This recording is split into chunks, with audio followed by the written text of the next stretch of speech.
Hello बच्चों, स्वागत है आपका अपने YouTube channel topper tricks academy में। तो हम लोग पढ़ेंगे क्लास 8 विज्ञान साइंस का 5th चैप्टर, जिसका शीर्षक है कोयला और पेट्रोलियम। तो इसका जो पाठ का अर्थ है, जो पाठ में मुख्य जानकारियां हैं, हम उसका वीडियो बना चुके हैं। तो आप हमारे चैनल में जाके आसानी से देख सकते हैं। तो आप यूट्यूब में सर्च करिए टॉपर ट्रिक्स एकेडमी, आपको वहाँ सारी वीडियो फ्री में मिल जाएंगी।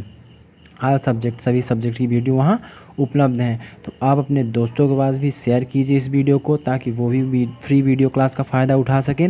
और चैनल को सब्सक्राइब कर लीजिए। सब्सक्राइब करने से क्या होगा कि मैं जब भी वीडियो बनाऊंगा तो आपके पास तक उसकी सूचना, उसका नोटिफिकेशन पहुंच जाएगा। वीडियो बन चुका है, आप उसको आसानी से देख सकेंगे। ये काम सब फ्री में होगा, सब्सक्राइब भी फ्री में होगा, शेयर भी फ्री में होगा, उसका कोई भी पैसा नहीं लगने वाला, टोटल फ्री में है।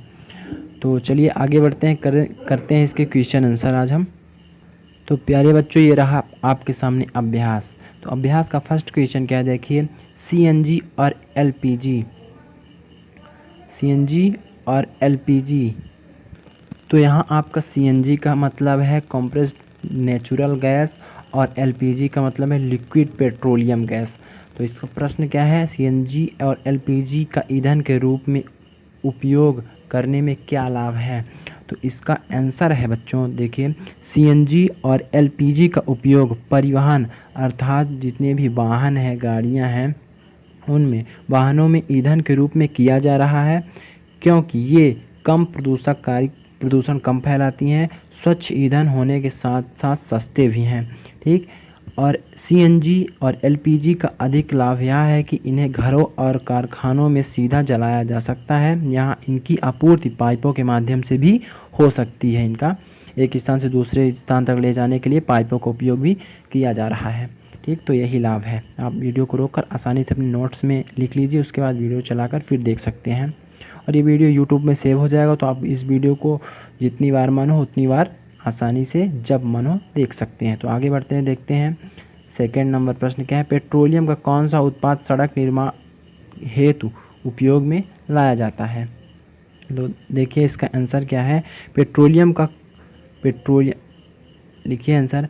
आजकल पक्की सड़कों के निर्माण में कोल तार के स्थान पर एक पेट्रोलियम उत्पाद बिटुमिन का प्रयोग किया जाता है। हम पिछले वीडियो में जो समझाए थे, जो वीडियो डिटेल में करवाए थे, उसमें भी सब कुछ बता चुके हैं। अगर जो आप उस वीडियो को पूरा देख लेते हैं तो आपको इस क्वेश्चन आंसर को करने की आवश्यकता नहीं होगी। एक दो बार वीडियो देखिए, सब कुछ याद हो जाएगा देखते देखते। ठीक। तो आगे बढ़ते हैं। अब थर्ड नंबर प्रश्न है, वर्णन कीजिए। इसमें थोड़ा बड़ा उत्तर लिखना है। ठीक। वर्णन करना, वर्णन कीजिए मृत वनस्पति से कोयला किस प्रकार बनता है, या प्रक्रम क्या कहलाता है। तो आपका आंसर आपके बुक से ही है। देखिए थर्ड का उत्तर क्या होगा बच्चों, लगभग 300 मिलियन वर्ष पूर्व। 300 मिलियन, 1 मिलियन का मतलब हम आपको बता चुके हैं। 1 मिलियन का मतलब होता है 10 लाख। ठीक। तो 10 लाख का गुणा कीजिए और वर्षों का मान ज्ञात कर लीजिए। तो देखिए लगभग 300 मिलियन वर्ष पूर्व पृथ्वी पर निचले जलीय क्षेत्रों में घने वन थे। बाढ़ जैसी प्राकृतिक प्रक्रमों के कारण ये वन मृदा के नीचे दब गए। उनके ऊपर अधिक मृदा जम जाने के कारण वे संपीड़ित हो गए। संपीड़ित का मतलब होता है दब गए, वो बहुत नीचे चले गए। जब हर वर्ष बाढ़ आती गई तो हर वर्ष क्या होते गए, दबते चले गए, नीचे नीचे नीचे, बहुत नीचे चले गए। उनके ऊपर बहुत सारा भार लद चुका था, तो वो क्या हो गया, संपीड़ित, बहुत ज़्यादा उनके ऊपर दबाव होने लगा। जैसे जैसे वो गहरे होते गए उनका ताप भी बढ़ता गया। गहराई में जाने पर जब बहुत सारी मिट्टी उनके ऊपर हो जाएगी, बहुत नीचे दब जाएंगे, तो उनका क्या होगा, ताप भी धीरे धीरे बढ़ता रहेगा पृथ्वी के अंदर से आने वाली गर्मी के कारण। तो उच्च ताप और उच्च दाब पर पृथ्वी के भीतर मृत पेड़ पौधे धीरे धीरे कोयले में परिवर्तित हो गए। तो यह प्रक्रिया में आप देख लीजिए, समझ लीजिए। टोटल कोयले में मुख्य रूप से क्या होता है, कार्बन पाया जाता है। कार्बन मेन तत्व होता है। आगे लिखेंगे इसमें, कोयले में मुख्य रूप से कार्बन होता है। और इसके आगे मृत वनस्पति के धीमे प्रक्रम द्वारा कोयले में परिवर्तन को क्या कहते हैं, ये भी पूछा है ना, क्या बोलते हैं, कार्बनीकरण बोलते हैं। तो आप इसको अपने नोट्स में लिख लीजिए और समझिए, रट्टा नहीं मारना है। ठीक। समझ के पढ़ेंगे तो ज़्यादा माइंड में बैठ जाएगा और वो भूलेगा नहीं। किसी चीज़ को रट्टा नहीं मारा जाता, मनोविज्ञान भी यही बोलता है। अब चलिए देखते हैं फोर्थ नंबर, अगला प्रश्न। चौथा नंबर प्रश्न आपका बोल रहा है, रिक्त स्थानों की पूर्ति कीजिए। तो रिक्त स्थानों में पहला है, देखिए का नंबर, डाट डाट तथा डाट डाट, रिक्त स्थान तथा रिक्त स्थान जीवाश्म ईंधन है। तो आप लोग फर्स्ट में भरेंगे, यहाँ पास भरेंगे आप कोयला और पेट्रोलियम। जीवाश्म ईंधन है। जीवाश्म ईंधन को क्यों बोला जाता है? क्योंकि ये मृत जीवों के अवशेष द्वारा बनते हैं। अभी जो ये प्रश्न आप लोग कर चुके, इसमें यही बताया गया है। ठीक, पेड़ पौधों के साथ बहुत सारे जीव जंतु भी दबते थे उसमें। क्या केवल पेड़ पौधे दबते थे? बहुत सारे जीव जंतु भी दब जाते थे, जिनके अवशेषों से कोयला और पेट्रोलियम बनता था। आगे देखिए ख नंबर क्या हो रहा है, पेट्रोलियम के विभिन्न संघटकों को पृथक करने का प्रक्रम डाट डाट कहलाता है। क्या कहलाता है? इसको क्या बोलते हैं? यहाँ लिखेंगे आप, परिष्करण कहलाता है। तीसरा रिक्त स्थान है ग नंबर, वाहनों के लिए सबसे कम प्रदूषक ईंधन जिससे वाहन चलाए जा सकते हैं, उनको क्या बोलते हैं? जिससे वाहन चलते हैं उसको क्या बोलते हैं? ईंधन। तो वाहनों के लिए सबसे कम प्रदूषक ईंधन क्या होता है? CNG है ना, CNG होती है, कॉम्प्रेस्ड नेचुरल गैस। पांचवें प्रश्न की ओर बढ़ते हैं। 5th नंबर क्वेश्चन क्या बोल रहा है, निम्नलिखित कथनों के सामने सत्य असत्य लिखिए। जो सत्य है तो सत्य लिखना है, असत्य है तो असत्य में टिक लगाना है। ठीक, तो देखिए का नंबर है इसका, जीवाश्म ईंधन प्रयोगशाला में बनाए जा सकते हैं।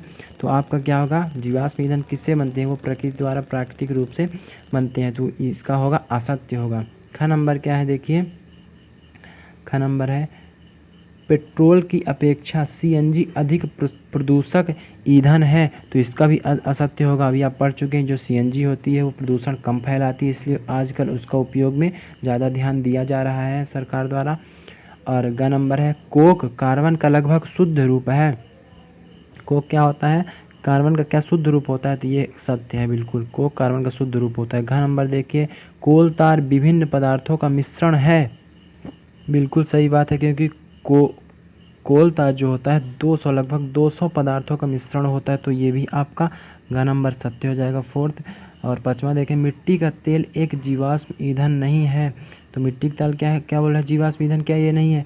बिल्कुल असत्य बात बोल रहा है, क्योंकि मिट्टी के तेल भी जीवाश्म ईंधन है। ये किससे प्राप्त किया जाता है? ये पेट्रोलियम से परिष्करण विधि द्वारा प्राप्त किया जाता है मिट्टी का तेल भी, है ना।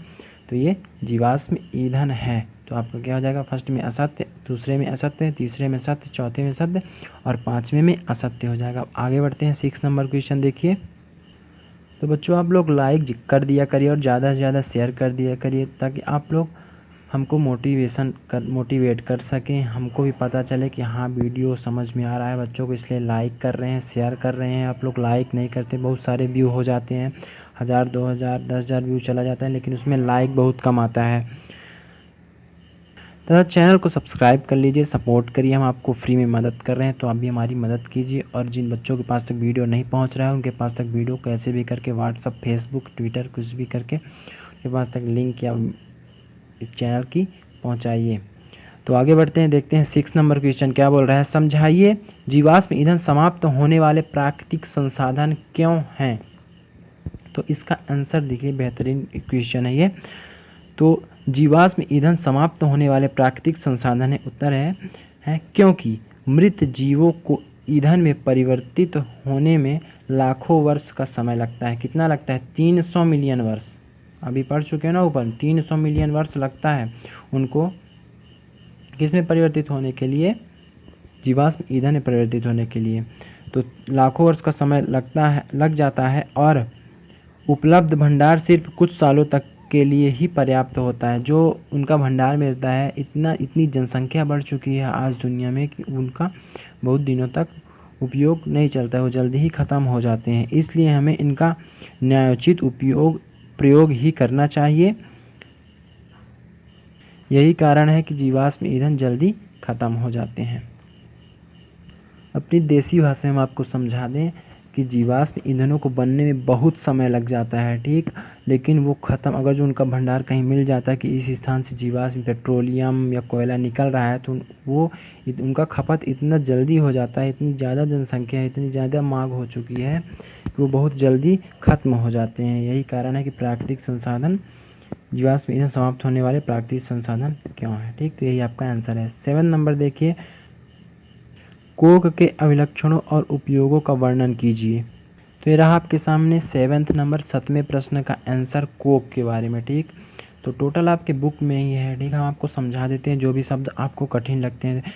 देखिए, यह एक कठोर अर्थात ठोस, कठोर, ठोस, सरंध्र और काला पदार्थ है। यह कार्बन का लगभग शुद्ध रूप है। कोक का उपयोग इस्पात के औद्योगिक निर्माण और बहुत से धातुओं के निष्कर्षण में किया जाता है। तो ये 7 नंबर का आंसर रहा। अगला और 8वां नंबर प्रश्न है, पेट्रोलियम निर्माण के प्रक्रम को समझाइए कि पेट्रोलियम कैसे बनता है, ये समझाना है। तो आइए लिखते हैं इसका आंसर। तो 8 नंबर का आंसर है बच्चों आपके सामने। देखिए क्या है, कैसे होता है पेट्रोलियम का निर्माण। देखिए, पेट्रोलियम का निर्माण समुद्र में रहने वाले जीवों से हुआ। जब ये जीव मृत हुए, अर्थात जब जीव मर जाते हैं तो क्या होता है, उनके शरीर समुद्र के पेंदे में जाकर, अर्थात समुद्र की जो सबसे नीचे वाली तली होती है, ज़मीन होता है पानी के नीचे, वहाँ जाके गिर जाते हैं, मर जाते हैं। तो जाके जम गए और फिर रेत और मिट्टी की तहों द्वारा ढक गए, और रेत आती जाती रहती है, उनके ऊपर बहुत सारे परत रेत की मिट्टी के जम जाती है। तो लाखों वर्षों में वायु की अनुपस्थिति, वहाँ वायु नहीं होती। वायु की अनुपस्थिति का मतलब जहाँ वायु उपस्थित नहीं होती है। तो उच्च ताप और उच्च दाब में, जब लाखों वर्षों में उनके ऊपर बहुत सारा रेत और मिट्टी भर जाती है तो वो बहुत नीचे चले जाते हैं और उनके ऊपर बहुत सारा दाब हो जाता है, बहुत सारा वजन हो जाता है, भार हो जाता है। तो उच्च ताप और ताप भी बहुत बढ़ जाता है। से क्या होता है, उच्च ताप ने मृत जीवों को पेट्रोलियम और प्राकृतिक गैस में परिवर्तित कर देते हैं। ठीक, तो ये रहा आपका 8 नंबर का आंसर। अपने नोट्स में इसी तरह से लिखना है और उसको समझना है। तो प्यारे बच्चों, ये रहे आपके 5th पार्ट, 5वें पार्ट के क्वेश्चन और आंसर। उम्मीद है आपको ये वीडियो अच्छा लगा होगा। तो प्लीज़ अपने दोस्तों के पास ज़रूर शेयर कीजिए ताकि ये वीडियो ज़्यादा से ज़्यादा बच्चों तक पहुंच सके, और चैनल को सब्सक्राइब कर लीजिए, आपको ही फ़ायदा होने वाला है। इससे आपको फ्री में टोटल वीडियो हिंदी मीडियम में उपलब्ध कराए जाते हैं। तो इस वीडियो में इतना ही, अब मिलते हैं अगले वीडियो में। जय हिंद, जय भारत।